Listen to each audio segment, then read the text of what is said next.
被困的第4天，两人决定与其坐以待毙，倒不如全力一搏。众位小辈们心道：终于要开始了。接着两人一番商议，由魏无羡钻入龟壳内部，将其设法引出来，蓝忘机则在外伺机而动。画面随之展现出了龟壳内部的情景。魏无羡背着一捆羽箭和铁烙，双足落地，铺天盖地的一阵恶臭，逼得他险些骂出声来。魏无羡准备解下羽箭和铁烙，却发现铁烙被什么东西卡住了。他伸出手摸到了那样东西，就在握住他的一刹那，魏无羡的耳里响起了尖叫声。蓝思追忽然想到什么，道：传言因虎符是魏前辈偶然间在一只妖兽腹中寻得的一块千年金铁所制，怨气极强，想来便是此物了。众人恍然大悟。这时四周忽然亮了起来，魏无羡猛然回头，一对金黄的大眼近在咫尺，那赤黄色的微光就是从屠戮玄武这双眼睛里发出来的。众人紧绷心弦，蓝景怡大喊道：跑啊！原来蓝景怡的禁言时间已过。画面中的魏无羡拼死与屠戮玄武对着干，众人看得热血沸腾，恨不得冲进去帮他一把。魏无羡故技重施，将铁剑卡在妖兽的上下颚之间，屠戮玄武撞了一阵头，终于冲了出去，而蓝忘机早已在他头洞上放下了线。屠戮玄武一冲出来，他便收了线，在弦上一弹，弓弦震颤，切割入肉。蓝忘机紧紧扯住弓弦，一刻不松。3个时辰之后，屠戮玄武才渐渐地不动了。此时蓝景怡、蓝思追早已经站起身，跳跃着，欢呼着：韩光俊各位前辈太强了！蓝启仁紧握的双拳终于松开了，非常难得的眉开眼笑。不错，不错。欢喜之情表现得淋漓尽致，江丰眠也是相当满意，不住的点头。阿英这小子。而一旁的聂明觉也是赞誉有加，真是年少出英雄啊！就见两人扑腾几下，随即潜入水底去找寻出口。紫红色的水面破出2道水花，两人又钻了出来。魏无羡形容越发狼狈，道：怎么回事？怎么没有洞口？两人上了岸，魏无羡忍不住骂道：这是玩我们吧？本来是想着再不来人救我们，想杀都没力气杀了，这才过来跟他干，结果好不容易干死了，这王八孙子把洞踩他了，我操！一向端方雅正的蓝家人皆是一阵无语。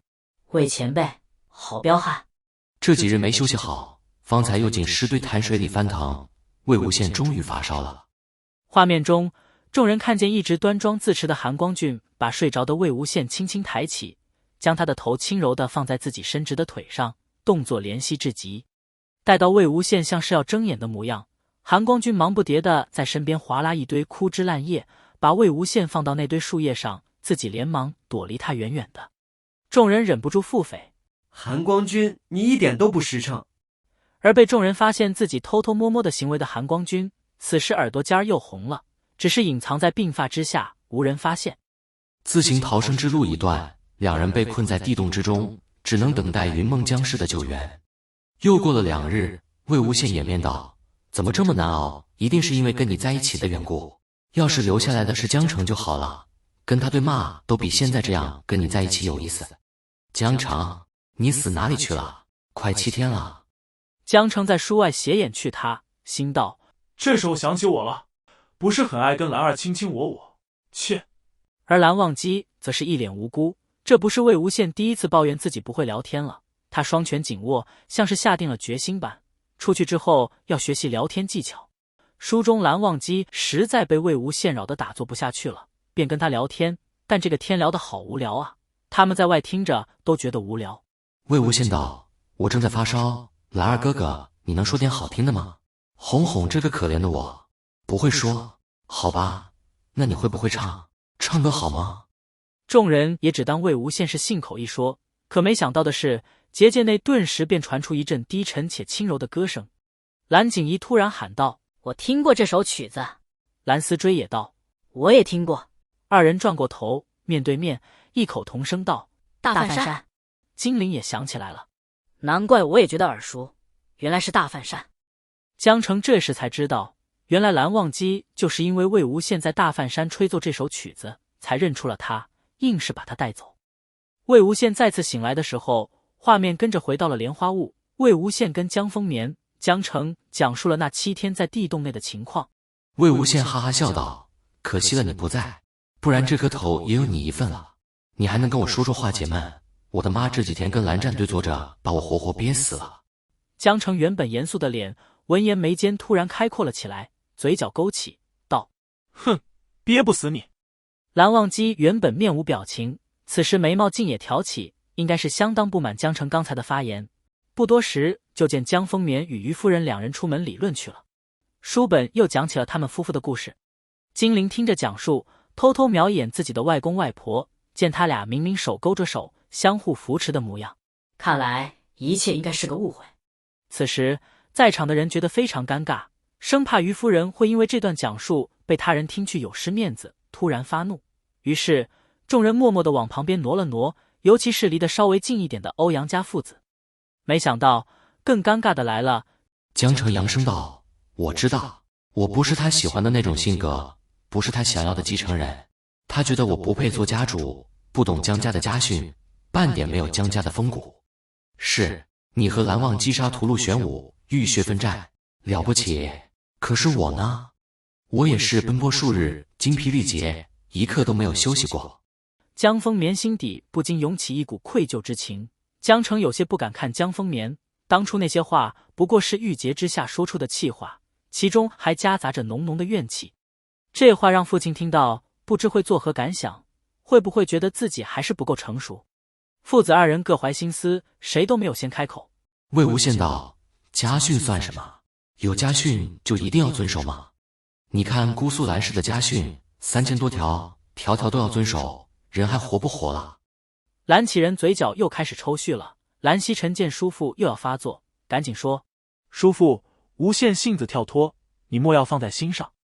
将来你做家主，我就做你的下属，像你父亲和我父亲一样。姑苏蓝氏有双臂算什么？我们云梦就有双节。”金陵忽然想起那天在观音庙，舅舅哭着质问魏无羡的话，就是这句。他突然有些心疼舅舅，想他这些年来独来独往，孑然一身，各中苦楚也就他自己知道了。魏无羡道：“江澄，我腰带里塞着一个香囊袋子，空的，你看见没？”江澄道：“那个绵绵给你的。”没看见。你不会真的喜欢她吧？那丫头一看出身就不怎么样，恐怕连门生都不是，像是个家奴之女。魏无羡道：“家奴怎么了？我不也是家仆之子吗？”蓝忘机也是第一次听到这段对话，脑海里已经蹦出不少折腾自家道侣的花样。而此话一出，蓝思追感觉额头细汗涔涔，他轻轻的、悄悄地看了一眼韩光俊。明明结界里除了他们这群人之外什么都没有，但就是能感觉韩光俊的头顶好像乌云密布，身旁的气温骤降。这是明摆着不高兴了。接下来的日子一如往常的打闹，故事慢慢讲到温氏拜访莲花坞那日。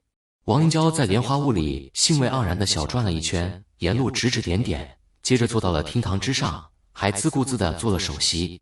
看他一个人得意洋洋、丑态百出的出洋相，外边的蓝景怡心道：“我的妈呀，第一次看见这么恶心的人。”而金陵却突然理解当时父亲的感受，多看他一刻都想戳瞎自己的双眼。画面中重点来了，王灵娇大张旗鼓地前来，将矛头对准了魏无羡。众人看王灵娇狐假虎威的威胁，分明就是想报当初屠戮玄武洞中的一掌之仇，心底不由为魏无羡担忧起来。众人心底不禁恨道：“在洞中那时就应该宰了他。”于夫人突然出手，江澄失声道：“阿娘！”紫电化为鞭形，在于夫人冷玉般的双手间滋滋电光流转，边起边落间，抽得蓝忘机连连皱眉。不止魏无羡懂，在场所有人都懂，当年温氏跋扈，于夫人为了顾全大局，强忍怒气，持鞭硬罚魏无羡，否则这件事无法善了。蓝启仁此时想起当年温氏强逼他们自烧仙府，一阵心痛。聂明觉怒道：“温狗可恨！”温宁闻声默默低下了头，温情却是像听不见似的直视前方。就见画面中王灵娇趾高气扬地说个没停，于夫人先前压抑的所有怒火此刻都压抑不住了，一个惊天动地的耳光把王灵娇扇得口鼻血横流。于夫人仪态优雅地走到王灵娇身边，居高临下俯视她，弯腰伸手揪住王灵娇的头发，提起来又是一记暴怒的耳光，贱婢敢耳，打狗也要看主人。你冲进我的家门里，当着我的面要惩治我家里的人，什么东西也敢这样撒野，在我面前提尊卑，我就教教你何为尊卑。我为尊，你为卑。不止当时的江城魏无羡惊得呆了，在场的众人也惊呆了。果然是女中豪杰。结界中的精灵心道：哇，外婆好彪悍。画面中金珠银珠尽数刺死那一批温家修士。于夫人正要斩杀王灵娇，华单手温竹流破门而入，